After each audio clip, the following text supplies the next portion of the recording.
नमस्कार, NDTV India पर आपका स्वागत है। तैयार है कचहरी, आपके साथ मैं हूं मीनाक्षी कटवाल।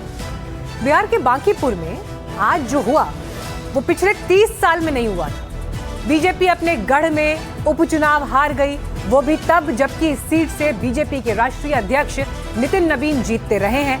इस बड़ी चुनावी जीत से प्रशांत किशोर ने बिहार की विधानसभा में एंट्री मार ली। सवाल है कि एक सीट से क्या हो जाएगा और क्या छोटी जीत में वाकई कोई बड़ा मैसेज छिपा है?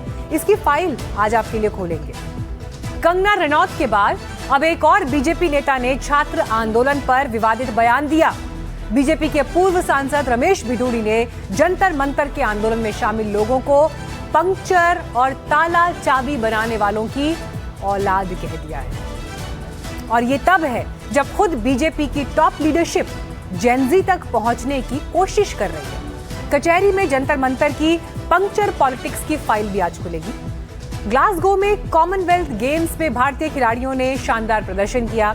मेडल टैली में टीम इंडिया चौथे स्थान पर रही, लेकिन अब सबकी नजरें अहमदाबाद 2030 होने वाले CWG खेलों पर है। क्या इन्हीं खेलों के आगे भारत का ओलंपिक विजन भी चमक रहा है? भारत पहली बार ओलंपिक खेल आयोजन कराने की तैयारी किस तरह से कर रहा है, आज ये भी आपको बताएंगे। लेकिन सबसे पहले बांकीपुर जीत का मैसेज डिकोड करते हैं। गैम्बलर दो तरह के होते हैं, एक वो जो एक हार के बाद अपने पत्ते समेट कर उठ जाते हैं और दूसरे वो जो सब कुछ हार जाने के बाद भी आखिरी बाजी तक खेलने का दुस्साहस करते हैं। आज कचहरी में फाइल खोल रहे हैं ऐसे ही एक खिलाड़ी की जिनका नाम है प्रशांत किशोर, जिन्हें कई लोग शॉर्ट में पीके भी कहते हैं। जय बिहार! जय बिहार! ये वो प्रशांत किशोर हैं जो कुछ साल पहले तक चुनावी रणनीतिकार हुआ करते थे, जो कुछ साल पहले तक अपने इलेक्शन मैनेजमेंट की वजह से सुर्खियों में रहे। वो प्रशांत किशोर जिन्होंने अपनी चुनावी स्ट्रैटेजी से देश के कई बड़े नेताओं और सरकारों की चुनावी जीत की पटकथा लिखी और सार्वजनिक मंचों पर ये बातें कहते रहे। एक दो नहीं, 12 गो मुख्यमंत्री को बनाने में कंधा लगाए हैं। इतना पसीना, इतनी मेहनत मुख्यमंत्री मंत्री बनने के लिए नहीं कर रहे हैं। ये मेहनत इसलिए कर रहे हैं, ये पसीना इसलिए बहा रहे हैं कि ये सपना लेकर आए हैं कि अपने जीवन काल में एक ऐसा भी दिन देखें जब हरियाणा पंजाब से, गुजरात महाराष्ट्र से लोग बिहार में रोजी रोजगार करने आए। लेकिन जब पिछले साल यानी 2025 के बिहार विधानसभा चुनाव में अपनी बारी आई तो प्रशांत किशोर की पार्टी जनसुराज पहले चुनाव में 238 सीटें हार गई। उसकी इतनी बुरी हार हुई कि पीके के 236 उम्मीदवारों की तो जमानत जब्त हो गई। प्रशांत किशोर की पार्टी को पूरे बिहार में सिर्फ 3.34% वोट मिले। बिहार के बैटल में अपने पहले ही चुनाव में जनसुराज पार्टी की बोनी नहीं हो पाई तो उसके लीडर प्रशांत किशोर की खिल्ली उड़ाई गई, बड़े ताने कसे गए, उनकी राजनीति पर बड़े सवाल उठे। चुनावी राजनीति में उनकी औपचारिक ओपनिंग को ही उनका दी एंड मान लिया गया। जरूर कुछ गलती रही होगी कि जनता ने हम लोगों को नहीं चुना है, जनता ने हम लोगों पर वो विश्वास नहीं दिखाया, तो उसकी जिम्मेवारी जो है वो पूर्णतः मेरी है, प्रशांत किशोर की है और वो जिम्मेवारी मैं 100% अपने ऊपर लेता हूँ। ऐसी स्थिति में कोई दूसरा नेता होता तो यहीं से राजनीति से शायद तौबा कर लेता, लेकिन प्रशांत किशोर तो प्रशांत किशोर हैं। उन्होंने मैदान नहीं छोड़ा और एक बड़ा दांव चल दिया। उन्होंने चुनावी राजनीति में अपनी एंट्री के लिए बिहार की सबसे मुश्किल सीट चुनी और वो सीट है बांकीपुर। वो बांकीपुर सीट जो 3 दशक से बीजेपी का अभेद्य किला रही है। 1995 से यहां से बीजेपी का उम्मीदवार ही जीत रहा था। साल 2010 से बीजेपी का वो कैंडिडेट जीत रहा था जो कि अब बीजेपी के राष्ट्रीय अध्यक्ष हैं। वो सीट जो कि नितिन नबीन के बीजेपी के राष्ट्रीय अध्यक्ष बनने के बाद खाली हुई थी। दांव इतना बड़ा था कि अगर यहां ये भी हार जाते तो लोग कहते कि किंग मेकर अपना ही चुनाव नहीं जीत पाया, अपनी ही सीट नहीं जीत पाया। लेकिन प्रशांत किशोर को पता था कि अगर वो यहां से जीत गए तो पूरी कहानी बदल जाएगी।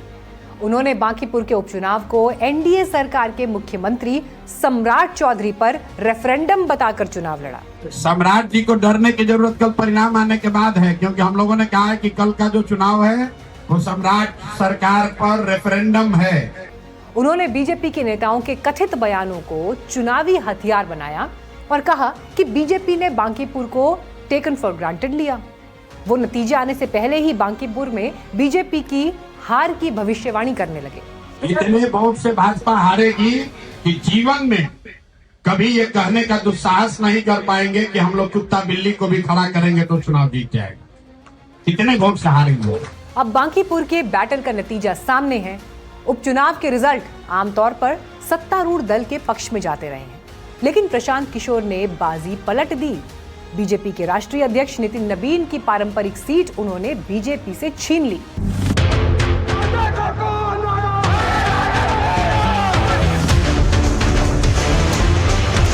बांकीपुर में जितने वोट पड़े उनमें से लगभग आधे से ज्यादा वोट तो प्रशांत किशोर ले गए हैं। किसी सीट पर 60,000 से ज्यादा वोट लाने वाले जनसुराज के अब वो पहले उम्मीदवार भी बन गए हैं। 2025 के विधानसभा चुनाव में प्रशांत किशोर की पार्टी को मढ़ौरा सीट से सबसे ज्यादा लगभग 58,000 वोट पड़े थे। चुनाव जीतने के बाद प्रशांत किशोर के हौसले इस कदर बुलंद हैं कि उन्होंने बीजेपी को सलाह दे दी है, अभी भी वक्त है, अपना मुख्यमंत्री बदल दो। बड़ी बात यह है कि ये चुनाव बांकीपुर के नाली गली पर नहीं लड़ा गया है। ये चुनाव लड़ा गया है कि बिहार का नेतृत्व किसके हाथ में होना चाहिए, और बांकीपुर की जनता ने ये संदेश दिया है भाजपा के नेतृत्व को कि भाई आप अच्छे आदमी को बिहार का मुख्यमंत्री बनाइए। सम्राट चौधरी की जगह किसी कुशवाहा को बनाना है, बनाइए, कोई दिक्कत नहीं है। तो क्या बांकीपुर की जीत सिर्फ एक उपचुनाव की जीत है, या फिर ये प्रशांत किशोर की राजनीति की दूसरी पारी का ऐलान है? और जैसा कि प्रशांत किशोर दावा कर रहे हैं, क्या वाकई ये सम्राट चौधरी के खिलाफ एक राजनीतिक मैंडेट है? मैंने कुछ देर पहले इसी मुद्दे पर कुछ मेहमानों के साथ चर्चा की। कुंतल कृष्णा जी, 2 अगस्त को प्रशांत किशोर ने बयान दिया था कि चुनाव सम्राट चौधरी के नाम पर भी जनमत संग्रह है, अगर भाजपा हारती है तो इसकी नैतिक जिम्मेदारी सम्राट चौधरी को लेनी होगी, उनको इस्तीफा देना होगा। मीनाक्षी जी, प्रशांत के ही स्टेटमेंट्स है ना कि इस चुनाव से कोई लेना देना नहीं है, ये न हार का चुनाव है, न जीत का चुनाव है, न सरकार बनेगी न बिगड़ेगी। ये तो प्रशांत के स्टेटमेंट है और लगातार उनके स्टेटमेंट है। हार अगर भारतीय जनता पार्टी ने पिछली बार 98,000 वोट हम लेके आए थे, इस बार अगर हमारे वोट्स कम आए हैं तो उसकी जिम्मेदारी हम लेते हैं। तो बांकीपुर का नतीजा सीएम के खिलाफ मैंडेट हो या ना हो, लेकिन बीजेपी के लिए एक बड़ा झटका है, इसमें कोई दो राय नहीं, क्योंकि प्रशांत किशोर ने बांकीपुर में बीजेपी के कोर वोट पर बड़ा डेंट मारा है। इस सीट पर लगभग 14% कायस्थ वोटर हैं, 9 से 12% बनिया वोटर हैं। इसके अलावा यादव वोटर 12%, मुस्लिम वोटर 9%, अनुसूचित जाति 8% का वोट बैंक और अन्य 3 से 5% के आसपास का वोट है। ऐसे में सवाल यह है कि बांकीपुर सीट के रिजल्ट में क्या नया संदेश भी छिपा है? क्या बिहार का वोटर चुनाव में जाति और धर्म से परे भी सोचने लगा है? क्या युवा वोटर ने ये संदेश भी दिया है कि वो मुद्दों पर चुनाव चाहता है? ऐसे कई सवाल हैं, क्योंकि प्रशांत किशोर जितने वोट ले गए हैं उससे तो लग रहा है कि उन्होंने आरजेडी के वोट बैंक पर भी सेंधमारी की है। लेकिन आरजेडी सांसद मीसा भारती ने तो कह दिया कि प्रशांत किशोर का जीतना तो बीजेपी का ही जीतना है। भारतीय जनता पार्टी की जीत हुई है। कैसे? प्रशांत किशोर जी जो जीत रहे हैं वो भारतीय जनता पार्टी के मदद से ही जीत रहे हैं। राजनीतिक विरोधी आरोप लगा रहे हैं कि बीजेपी बिहार की राजनीति में भविष्य में अपना विपक्ष तैयार करने की जमीन तैयार कर रही है। वैसे इस कदर उलटफेर वाला चुनाव नतीजा आएगा तो जाहिर सी बात है कई तरह की बातें होंगी, कई तरह के विचार आएंगे, लेकिन प्रशांत किशोर की जीत के पीछे कोई फैक्टर नहीं है। बीजेपी समर्थक कह रहे हैं कि बांकीपुर में इस बार कम वोटिंग पड़ी, जिसका नुकसान उन्हें हुआ। नवंबर 2025 में जब बिहार के विधानसभा चुनाव हुए तब बांकीपुर में कुल 41% के आसपास वोट पड़े थे, लेकिन 30 जुलाई 2026 को बांकीपुर में जो उपचुनाव हुआ उसमें मतदान 34% के आसपास हुआ, यानी 9 महीने में इस सीट पर 7% वोट कम पड़े। यानी वोटर ने बहुत ज्यादा दिलचस्पी नहीं दिखाई, लेकिन वो कहते हैं ना, जो जीता वही सिकंदर। फिलहाल प्रशांत किशोर सिकंदर बन गए हैं और उनके टारगेट पर सिर्फ एक नेता है और वो है बिहार के मुख्यमंत्री सम्राट चौधरी। कि किसी अच्छे चरित्रवान काबिल आदमी को बिहार का मुख्यमंत्री बनाइए, ताकि बिहार के लोग भी इस बात का गौरव, बिहारी होने का गौरव कर सके। हालांकि बिहार में प्रचंड बहुमत की सरकार चला रही बीजेपी को उपचुनाव में एक सीट हारने से कोई फर्क नहीं पड़ने वाला, उसके बहुमत पर कोई असर नहीं पड़ेगा। उसके पास इतना विराट संख्या बल है कि एक सीट की हार ना उसका मनोबल तोड़ने का काम करेगी, ना उसकी सरकार को कोई दिक्कत होने वाली है। हाँ, लेकिन प्रशांत किशोर के लिए इस जीत के बड़े मायने हैं। 0 की संख्या में और 1 में जो फर्क होता है, वही फर्क पीके की इस जीत में छिपा है। राजनीति में कई बार एक सीट सिर्फ एक सीट नहीं होती, वो एक संदेश होती है, वो एक वापसी होती है और वो एक घोषणा होती है कि खिलाड़ी अभी खेल से बाहर नहीं हुआ है। प्रशांत किशोर भी अब इस गेम में आ गए हैं।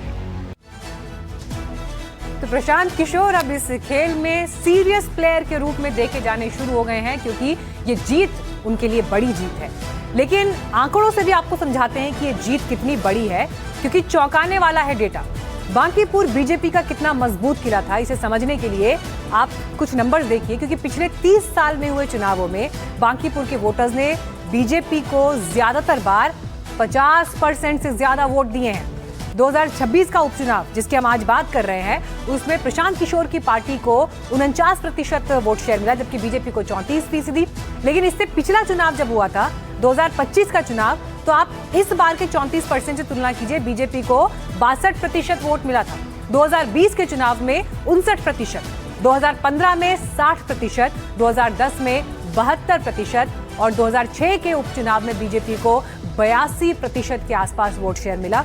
इसके अलावा अक्टूबर 2005 की तस्वीर, जहां पर 69% वोट शेयर, फरवरी 2005 में 59%, 2000 में 54% और पीछे चले जाइए 1995 में 40%। तो लगभग जो आप एवरेज देख रहे हैं वो 50% से ऊपर का है। लेकिन इस बार बीजेपी 34% के दायरे में यहां पर सिमट गई, क्योंकि बड़ा वोट शेयर प्रशांत किशोर ले गए हैं। तो राजनीति में एक बड़ा करिश्मा प्रशांत किशोर कर चुके हैं, लेकिन करिश्मे और राजनीति के खेल यहीं खत्म नहीं होते हैं। राजनीति भी कई तरह से अपने गेम खेलती है। कुछ खेल आपको दिख जाते हैं, कुछ पर्दे के पीछे इस तरह छिपे होते हैं कि किसी को नजर नहीं आते। पेपर लीक कांड के खिलाफ हुए जेनजी आंदोलन को खत्म हुए हफ्ते भर से ज्यादा हो चुका है, लेकिन उसकी तपिश किसी न किसी बहाने अभी भी महसूस की जा रही है। कानून में संशोधन बिल संसद से पास हो चुका है, लेकिन जिस जेनजी के आंदोलन की वजह से ये सब हुआ, अब राजनीति उसे टारगेट कर रही है।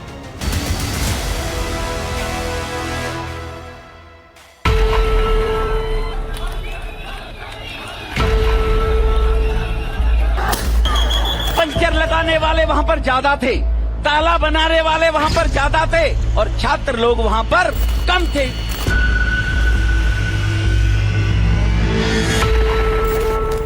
वो पंचर लगाने वालों की ही औलादें होंगी, पंचर लगाने वालों के ही खानदान होंगे। क्या किसी पिता का पंचर बनाना उसके बेटे के सपनों पर पाबंदी लगा देता है? क्या किसी गरीब का ताला चाबी बनाना इस देश में उसके बच्चे से उसकी मेधा, उसकी शिक्षा और उसका उज्जवल भविष्य छीन लेता है? ये सवाल इसलिए अहम हो गए हैं क्योंकि पूर्व सांसद और बीजेपी नेता रमेश पिधोड़ी का एक बयान चर्चा में है। दिल्ली के तुगलकाबाद ग्राउंड में जेनजी सम्मेलन था। बीजेपी जेनजी को कनेक्ट करना चाहती है, लेकिन इसी दौरान जंतर मंतर के छात्रों के प्रदर्शन पर बात करते हुए पिधोड़ी पंक्चर और ताला चाबी तक पहुंच गए। क्यों आए हम लोग?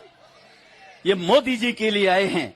तो ये जानकारी इन सब बच्चों को है, लेकिन देश की आबादी इतनी है कि बरगला कर बेका कर वहां पर 20-50 हजार बच्चों को, वो जो बेरोजगार पंचर लगाने वाले वहां पर ज्यादा थे, ताला बनाने वाले वहां पर ज्यादा थे, पंचर लगाने वाले मालूम ही है आपको, वो लोग वहां पर ज्यादा थे और छात्र लोग वहां पर कम थे। ये भी मैं आपको जानकारी देना चाहता हूं।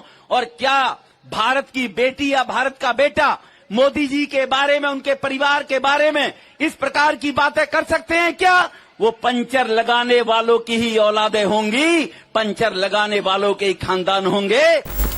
बात पीएम मोदी को गाली देने वालों पर थी, लेकिन पूर्व सांसद कारोबार विशेष की तरफ चले गए। उनका इशारा किसकी तरफ था, ये सियासत को करीब से समझने वाले पहचान गए। हालांकि ये भी सही है कि लोकतंत्र में अगर कहीं कोई असंतोष है या युवा अपनी बात रखने सड़कों पर आते हैं, तो उन तक पहुंचना और उनकी बात सुनना किसी भी व्यवस्था का काम होता है। लेकिन जब ऐसे बयानों के जरिए किसी के पारिवारिक पेशे या पृष्ठभूमि को बीच में लाया जाता है तो सवाल उठना स्वाभाविक है। बात निकली तो टोपी और कलावे तक पहुंच गई। वहाँ पर वो भटके हुए लोग थे, तो वो भटके हुए लोग थे जिन्होंने इस प्रकार की अभद्र भाषा का उपयोग किया। तो और जो जेन्युइन जैन जीत भारत का है वो ना भटके। सर, आपने क्यों ऐसा कहा कि पंक्चर वाले आ गए? वो सभी सीलमपुर, जाफराबाद, सहारनपुर, उत्तर प्रदेश से लाए हुए ऐसे लोग थे जिनको कहा गया था टोपी पहनकर भी नहीं आएंगे, कलावा बांध कर आएंगे। और वहाँ पर वो छात्र तो केवल 15-20% थे, वो मैं पहले दिन से कह रहा था। और ये सिर्फ रमेश पिधूड़ी तक सीमित नहीं है। कुछ ही दिन पहले कंगना रनौत ने युवाओं के एक वर्ग को निशाना बनाते हुए इंस्टाग्राम पर क्या लिखा था? उन्होंने देश के युवाओं के लिए एक शब्द का इस्तेमाल किया, जनरेशन गटर। हालांकि कुछ ही दिनों बाद वे इसी जेंजी को फ्रेंड्स डे विश करती भी नजर आई। मैंने कुछ प्रोटेस्टर्स को जो कि गटर छाप, अनैतिक, अश्लील बिहेवियर सड़क पर बच्चों के सामने, बुजुर्गों के सामने, महिलाओं के सामने डिस्प्ले कर रहे थे, उसको नॉर्मलाइज करने से मना किया है कि we do not accept this in this society. हम लोग नहीं चाहते कि हमारे घर के बच्चों को कोई जो है अपनी अश्लील हरकतों से जो है टाइम से पहले सेक्सुअलाइज कर दे। हमारे घर के बुजुर्गों के सामने जो है हमें शर्मिंदगी महसूस कर, हम नहीं इस तरह का बिहेवियर एक्सेप्ट करते हैं, उसको नॉर्मलाइज नहीं होने देंगे। हमारे देश की खूबसूरती यही रही है कि यहाँ हर नागरिक का श्रम सम्मान के योग्य है। चाहे कोई बड़ी कंपनी में काम करता हो या सड़क किनारे कोई छोटा मोटा काम करके अपने परिवार का पेट पालता हो। हर पिता अपने बच्चे को बेहतर से बेहतर शिक्षा देना चाहता है, उसे एक उज्जवल भविष्य देना चाहता है। और इतिहास गवाह है कि इसी देश ने अनगिनत उदाहरण देखे हैं जहाँ बेहद साधारण पृष्ठभूमि से निकलकर युवाओं ने देश का नाम रोशन किया। भारत के पूर्व राष्ट्रपति दिवंगत डॉक्टर APJ अब्दुल कलाम अखबार बेचकर अपनी पढ़ाई का खर्च निकालते थे। अगर उस दौर में भी किसी नेता ने यह कह दिया होता कि अखबार बेचने वाला क्या देश बदलेगा, तो शायद भारत को अपना मिसाइल मैन और पूर्व राष्ट्रपति न मिले होते।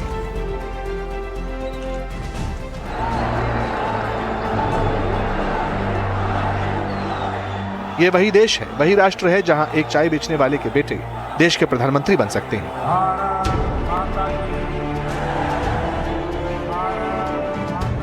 और यही इस लोकतंत्र की सबसे बड़ी खूबसूरती और इसकी मिसाल भी है। जब पीएम खुद अपने संघर्षों और अपने पृष्ठभूमि पर गर्व करते हैं, तो फिर उनकी ही पार्टी के नेता किसी गरीब के पेशे को गाली या गाली जैसा लांछन कैसे बना सकते हैं?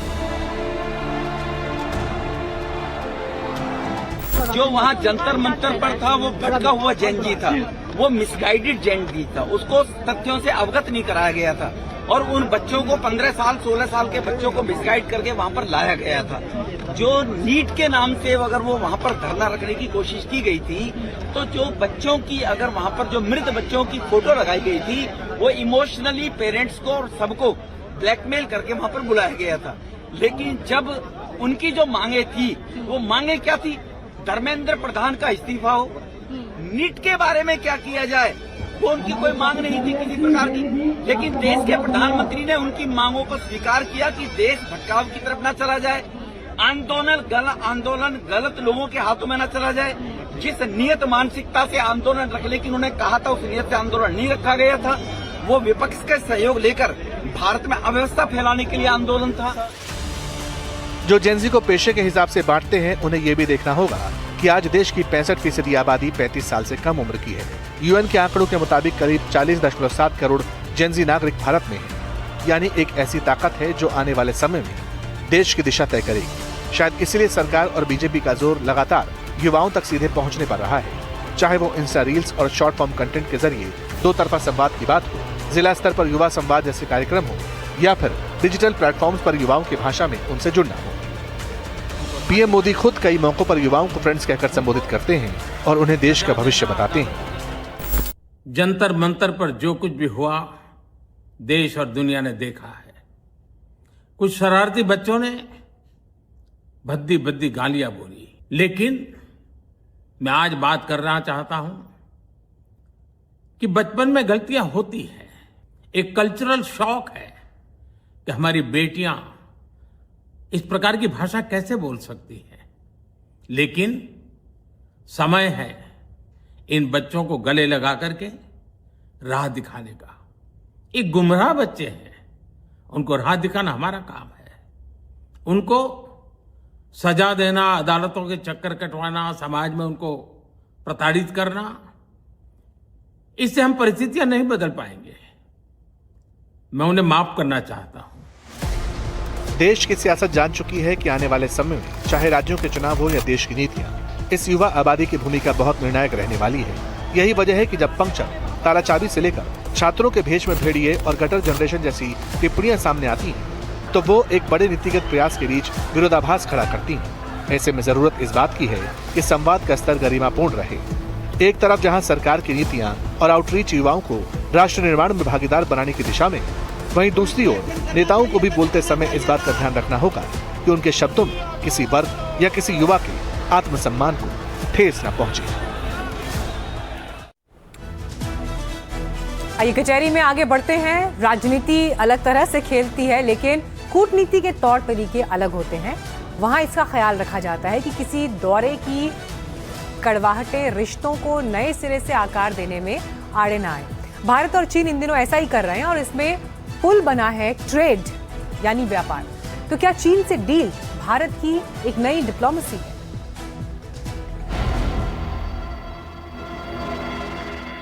इतिहास की घटनाएं बताती हैं कि जहां सैनिक नहीं पहुंच पाते, वहां कई बार व्यापारी पहुंच जाते हैं, और जहां बम बारूद रास्ता बंद कर देते हैं, वहां कई बार व्यापार रास्ता खोल देता है।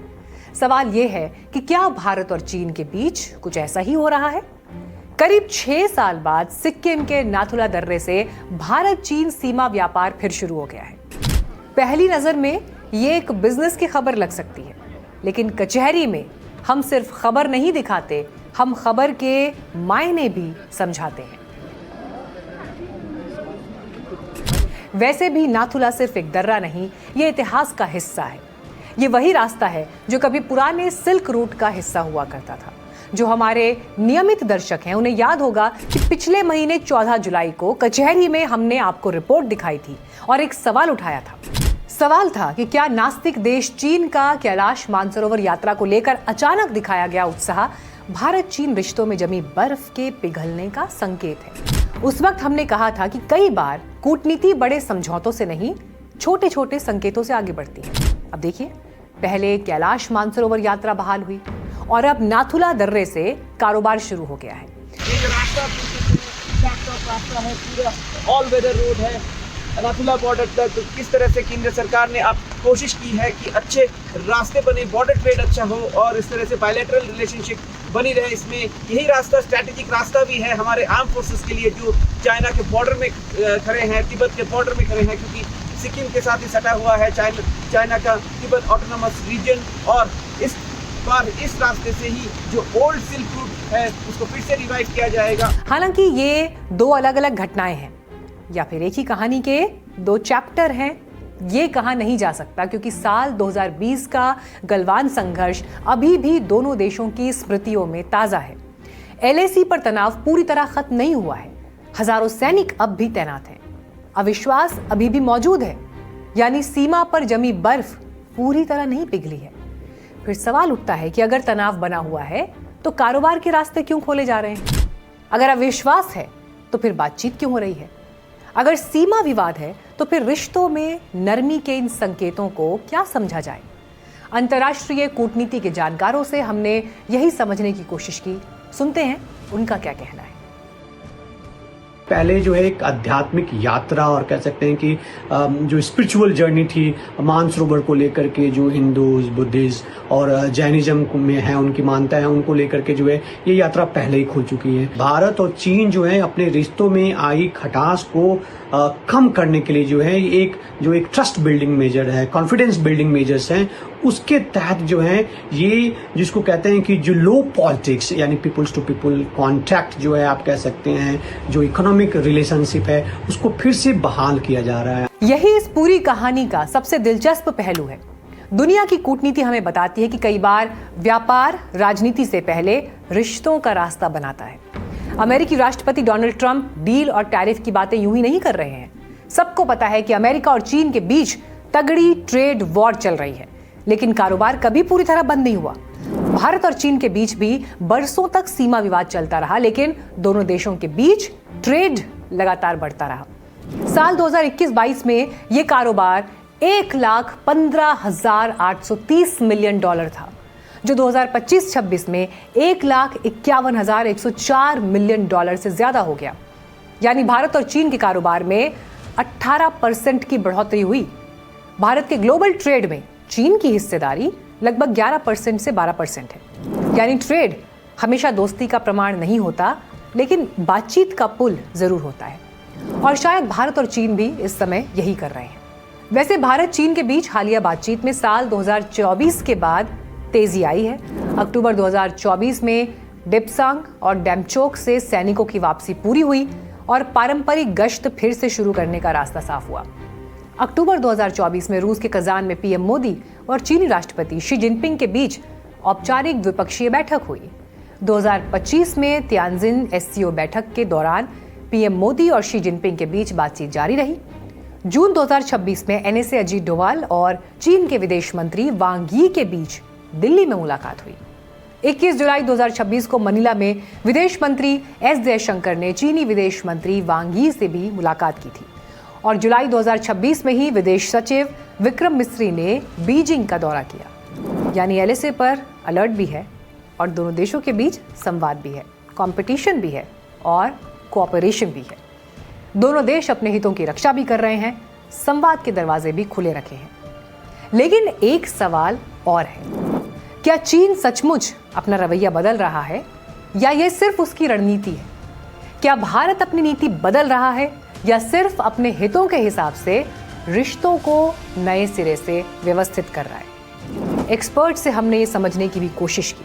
जो वैश्विक अर्थव्यवस्था है, सप्लाई चेन है, ऊर्जा सुरक्षा है, वो बाधित हुई है और चीन पर इसका एक बहुत बड़ा असर पड़ा है, क्योंकि स्ट्रेट ऑफ हॉर्मुज से उसकी कुल ऊर्जा आवश्यकताओं का 80% से अधिक वो आयात कराता है। तो वहां अभी इन्फ्लेशन की स्थितियां, आर्थिक चुनौतियां पहले से ही चीन झेल रहा था। तो चीन एक तो अपनी छवि को सुधारने के लिए, दूसरा अपने नेशनल इंटरेस्ट्स के अकम्प्लिशमेंट के लिए, और भारत जिस तरह से एक शक्तिवान देश के रूप में उभरा है, तो एक कहीं ना कहीं कि एक भारत के साथ सीमित संवाद की परिस्थिति बनी रहे, इसके लिए भारत के साथ रिश्तों को, आर्थिक रिश्तों को हमें नॉर्मलाइज करता हुआ दिख रहा है। पिछले कुछ महीनों में जो घटनाएं हुई हैं, जैसे पहले कैलाश मानसरोवर यात्रा, फिर उच्च स्तरीय बातचीत और अब 6 साल बाद नाथुला से सीमा व्यापार की बहाली, ये सब मिलकर एक बड़ा संकेत देती हैं कि दोनों देश कम से कम बातचीत का रास्ता खुला रखना चाहते हैं। तो कचहरी का सवाल यही है, क्या नाथुला से गुजरने वाले ये ट्रक सिर्फ सामान लेकर जाएंगे या अपने साथ थोड़ा सा भरोसा भी ले जाएंगे? क्या सिल्क रूट सचमुच पीस रूट बन सकता है या ये सिर्फ रिश्तों में जमी बर्फ पर पड़ी पहली धूप है? इसका जवाब शायद आज तो नहीं मिलेगा, लेकिन इतिहास हमें यही सिखाता है कि जब दो पड़ोसी बात करना शुरू करते हैं तो सिर्फ व्यापार नहीं बदलता, जियोपॉलिटिक्स भी बदल सकती है। वैसे बातचीत तो ईरान और अमेरिका भी करना चाहते हैं, लेकिन अपनी अपनी शर्तों पर। मगर अब तो ट्रंप के लिए नई मुसीबत खड़ी हो गई है। वो युद्ध को खत्म करने का कोई एग्जिट रूट नहीं निकाल पा रहे, और इसीलिए उनके कमांडर्स जवानों के भरोसे आ गए, उनसे आइडियाज मांग रहे हैं। ट्रंप की कशमकश दिखाएंगे आपको एक ब्रेक के बाद।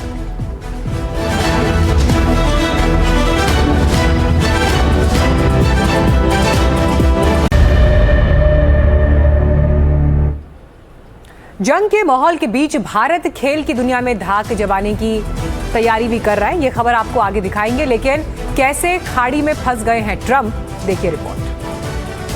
जियोपॉलिटिक्स की बात आती है तो फिर खाड़ी देशों का जिक्र हो ही जाता है। सवाल उठ रहा है, क्या दुनिया का सबसे शक्तिशाली मुल्क एक ऐसी जंग में उलझ चुका है जिससे बाहर निकलने का कोई एग्जिट प्लान उसके पास नहीं है? क्या बारूद की नुमाइश करने वाली सुपर पावर अब किसी भी कीमत पर सीज फायर और शांति खरीदने की गुहार लगा रही है? सवाल इसीलिए है क्योंकि ईरान युद्ध की पटकथा तो बहुत बड़े बड़े दावों के साथ लिखी गई थी, लेकिन इसका अंत अब वॉशिंगटन के नीति निर्धारकों के गले की फांस बन चुका है।